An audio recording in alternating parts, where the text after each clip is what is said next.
এখানে তো ভালো ভরপুর ছিলে ঘর ভাড়া দেওয়া হবে, তাও পাচ্ছেন না, তাই তো এখানে নিয়ে এলাম। আরে দাদু কোথায় গেলে ভাই? চেয়ারটা রেডি করো, ওই বেডিং এ দেরি করে লাভ নেই।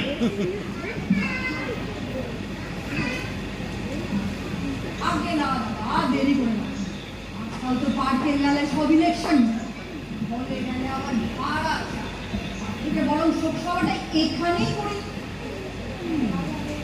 আরে আমি তাহলে একটা প্রস্তাব করি, আমাদের স্বর্গীয় শ্রীরাম চৌধুরী বাবুর সভাটা এখানেই হোক এবং আমাদের প্রবীণ ব্যবসায়ী নিতাই গড়করি বাবু আমাদের সবার সভাপতি আসন অলঙ্কৃত করুক। আরে জনার্দন কোথায় গেলে? আরে আমার প্রস্তাবটা আমি একটু সমর্থন করো। প্রস্তাব সমর্থন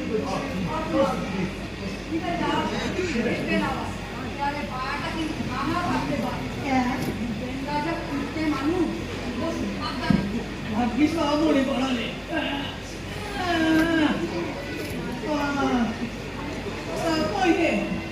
সবাই লোকটা দেখি বেশ করেছে, তো সভাপতির জন্য মালার ব্যবস্থা করেনি?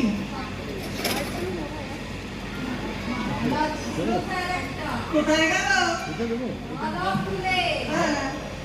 10 টাকা দিয়ে কিনেছিলাম, তাই আস্তে আস্তে একটা শাড়ি কিনে এই দেখুন এইটুকুনি আছে। এইটাই পরিয়ে দিলাম। একদম না, 6.5 মালা আমি করি। চতুর্দিকে খালি অব্যবস্থা। আর এই না তোমার এই কোনো অনুষ্ঠানে আসতে ইচ্ছে করে না। তো না কি করলে?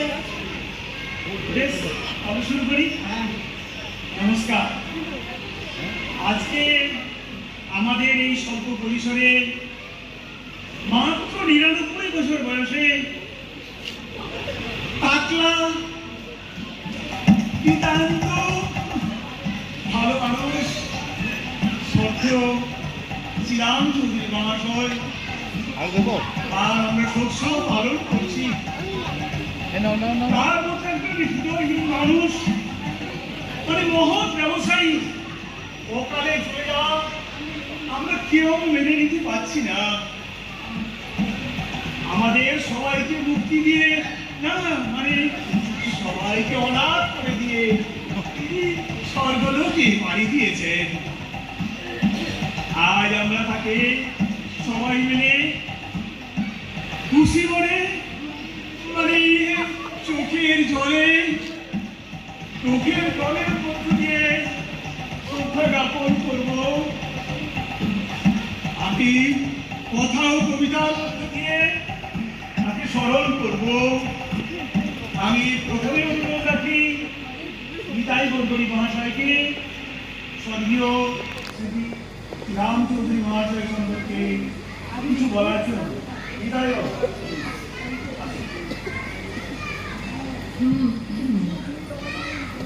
আমাদের ছেড়ে শ্রীরামদা চলে গেলেন, তার জন্য আমায় কিছু বলতে পারেন এটা ভেবে বহু কষ্ট হচ্ছে। মাত্র 92 বছর বয়সে হে মহামানব শ্রীরাম চৌধুরী তুমি পঞ্চত্ব পেলে।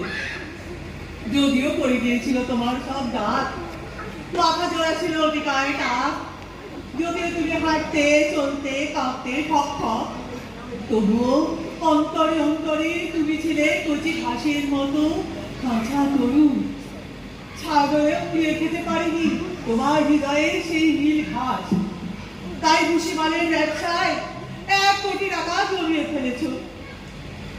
তোমার শোকে আলু পোস্তর আলুতে পোকা ধরেছে, চিড়িহারা চিংড়ি পচে যাচ্ছে, ট্যাংরা ট্যাংরা মাছ জালে উঠছে না, চারিদিকে শুধু হাহাকার। হেথা নয় অন্য কোথাও অন্য কোনোখানে। চিরন্দা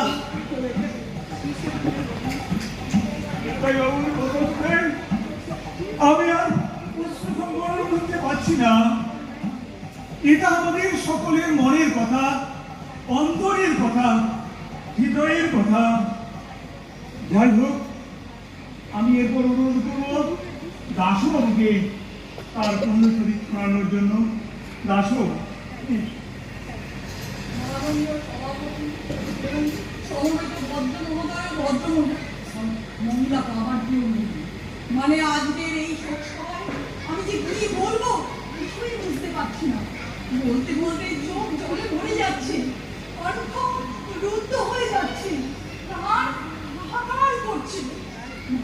মাত্র 99 বছর নাম চৌধুরী আমাদের ছেলে পটল যুগের মানে পরলোকে চলে গেলেন।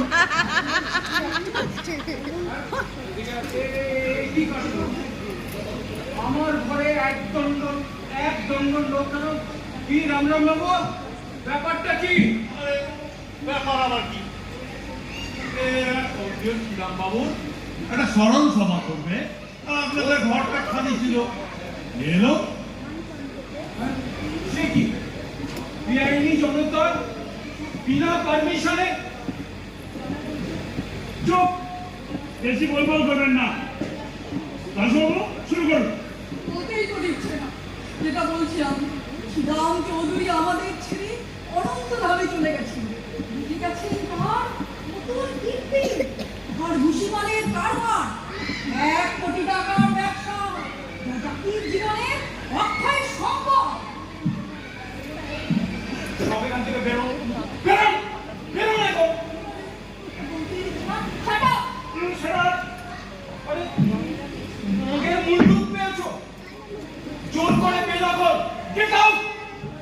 ও লোকটাকে বের করি। You get out! এই, Get out! এই লোকটাকে বের করো। খুন, খুন, পুলিশ, পুলিশ, পুলিশ সর্বসব। এত খবর দিয়ে কানে গেল না।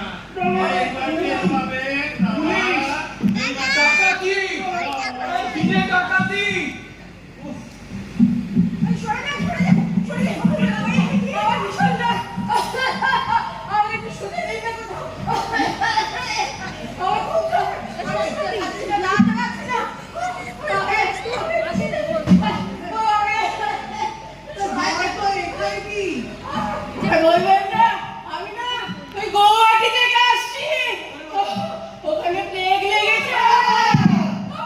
সবাই মারা যাচ্ছে প্লেগে। আমি পালিয়ে এসেছি। আর না, আমার ভীষণ